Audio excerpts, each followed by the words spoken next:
He had the power and wealth of a king. He was a billionaire times over. He killed anyone who stood in his way of becoming the world's most powerful drug lord. Pablo was untouchable.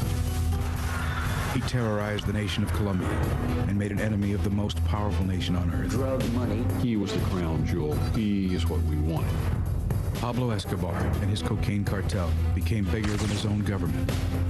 He was the Da Vinci of crime, the bandit of bandits. His empire was vast. He was invincible. He had it all. He had the wealth, the fame. Pablo Escobar became so big that Pablo needed to die.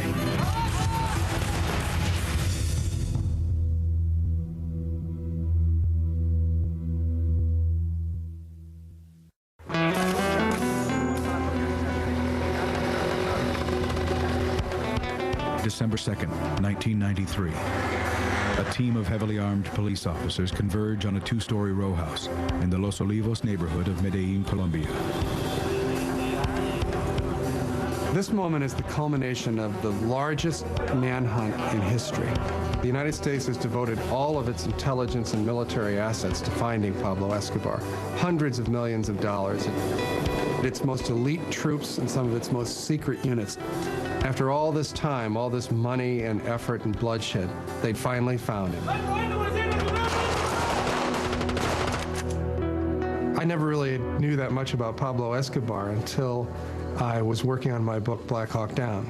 And one day I was interviewing a fellow who was connected with Special Forces, and he had a picture on the wall of his office of a bloody, dead fat man on a rooftop surrounded by all these grinning men with rifles. And I interrupted him and said, "Excuse me, you have to tell me what that is."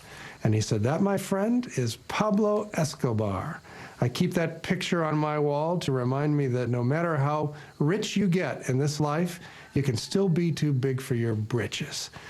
And what that suggested to me was that the United States military had been much more involved in hunting down Pablo Escobar and killing him than I had previously thought. Mark Bowden's bestseller, Killing Pablo, uncovered a vicious covert war underwritten by the U.S. government in one of the most violent countries on earth. Incinerated by nearly 40 years of bloody civil war, Colombians have long been brutalized by both Marxist guerrillas and the right-wing paramilitary death squads who oppose them. A subhuman conflict fueled by a multi-billion-dollar trade in cocaine.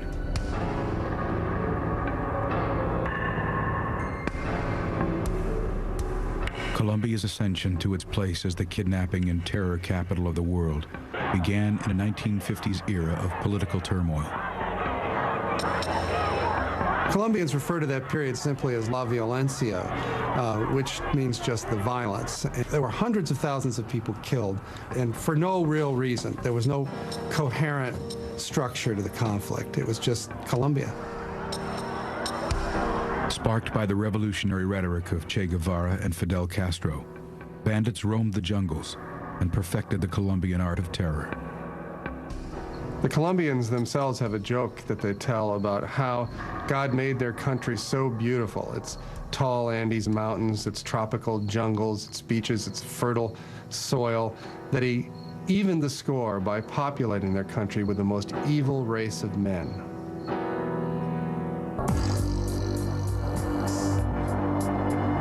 From the crucible of La Violencia emerged one of the most violent criminals the world would ever see.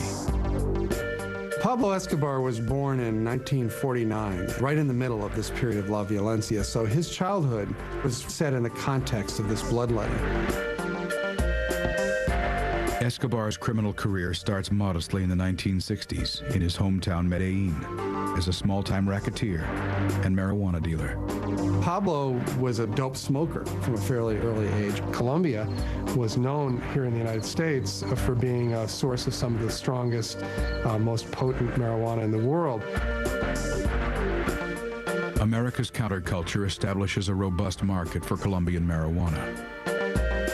But it's the arrival of cocaine in the early 70s, which presents a criminal opportunity that would shape the future of Colombia. By by the mid-1970s, cocaine began to become a more fashionable drug of choice.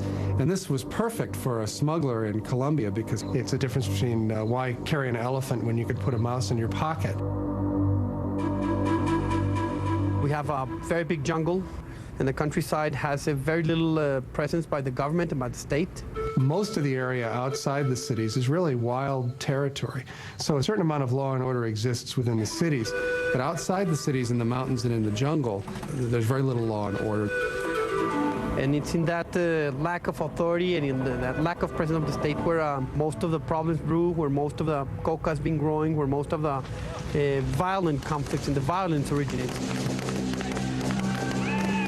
Well, Pablo Escobar was not a brilliant entrepreneur or organizer. What he was is more violent and ruthless than most of the people who were engaged in this business. And in that way, he was able to consolidate most of the lucrative drug trafficking routes out of Colombia.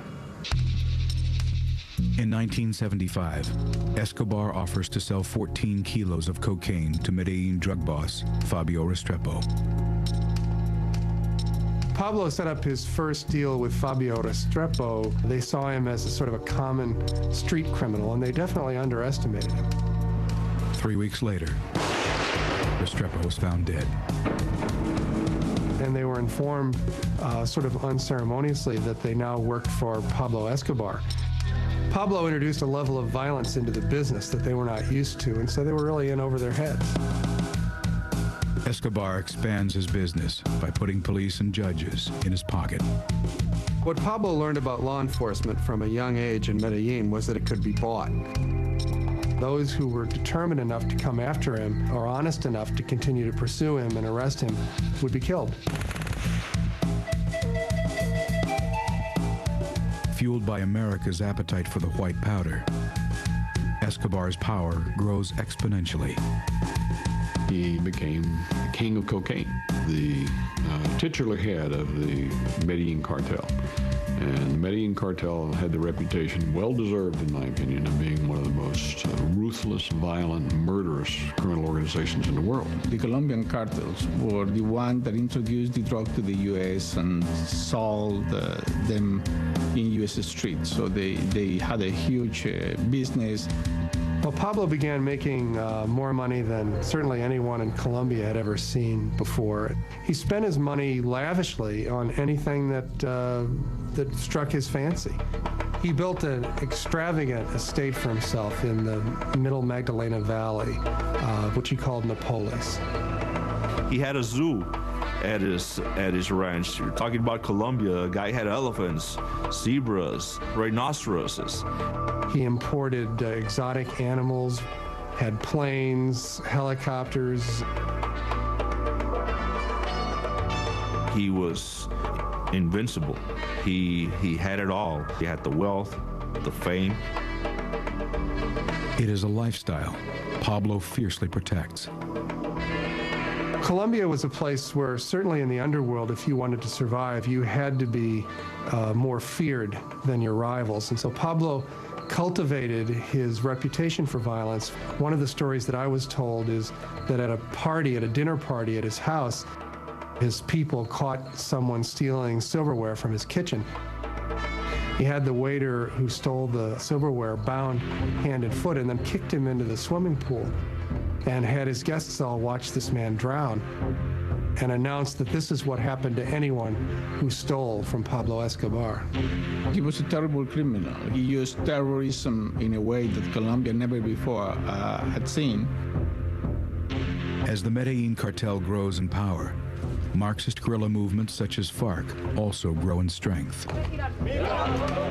Even though in his early days Pablo liked to use Marxist rhetoric, he rapidly became the richest man in Colombia, and as such, he became a target for some of the leftist guerrilla movements in the hills. So Pablo joined with a lot of other wealthy drug traffickers to form their own private armies, paramilitaries, to go after the guerrilla units.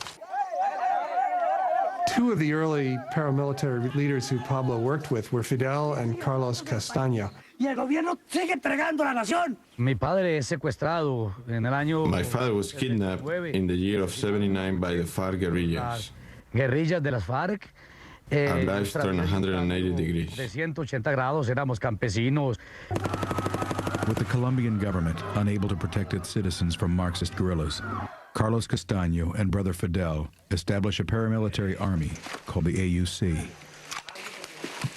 Es así como una vez. Once they cowardly killed my father, I made a decision to fight. They created this organization of paramilitaries with the support of the drug traffickers, primarily the Medellin cartel. This is when my brother Fidel met Escobar and began a friendship with Escobar. The Castaños became allies of the Escobar organization. The paramilitaries were an armed branch of the drug traffickers. Of course, with all the kind of private army he had and a huge amount of money, he became very powerful. Pablo had ambitions to be more than just the wealthiest man in Colombia and its most successful criminal. He wanted to be beloved by the people of Colombia, and he wanted to have a legitimate political power. And so he began spending some of his millions on projects for the poor people in Medellin. He funded the building of housing and recreational centers and soccer pitches, and embarking on a lot of sort of private welfare programs that something that the government of Colombia would never have done. The objective of Pablo's political campaign? Avoiding extradition to the United States. That was the one thing that they feared more than anything. Because whereas in Colombia they could manipulate the justice system by killing judges, by corrupting them, by all sorts of coercion, once they got to this country, they were just another defendant, and they were willing to die rather than go to the United States. In 1982, he was elected to the Congress as an alternate. But the first time he tried to take his seat in the House, he was denounced by the Minister of Justice, Rodrigo Lara, as a notorious drug trafficker and criminal. Escobar's criminal history surfaces in the Colombian press, and his fall from grace is swift. Pablo is banished from the political scene, and many of his assets are seized. Pablo was deeply humiliated by Lara's denunciation, and really from that day forward was at war with the state of Colombia. The U.S. ambassador had warned Lara that his life was in danger, in fact had given him a bulletproof vest. 3 months after taking his stand against Escobar, Lara is tracked by one of Pablo's gunmen.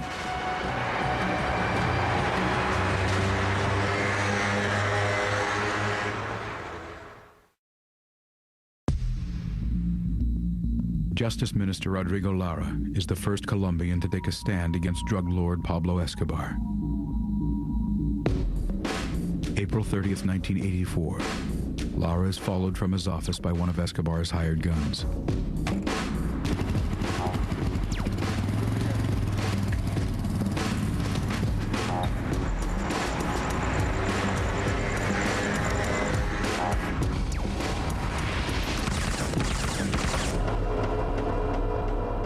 A bulletproof vest provided by the U.S. government is found by his side. With the amount of bullets in his body, it's clear that the vest wouldn't have saved his life anyway. While Lara's killing puts Pablo at war with Colombia, he has yet to become a target for the Americans.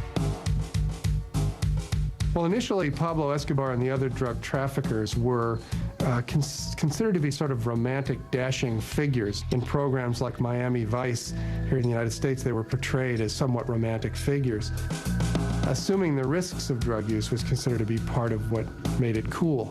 And so it was really the hip world against the square world.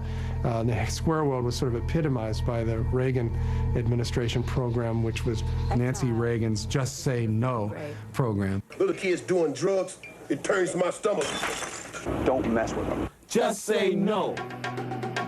In the early 80s, cocaine begins to transform the landscape of urban America. Public attitudes began to change when cocaine began arriving in the United States in a new form. Instead of being a powder that you sift, it was then now being sold as crack, and it was very inexpensive. And that quickly became hugely popular with the poorer classes in the United States and was just a devastating plague in our cities.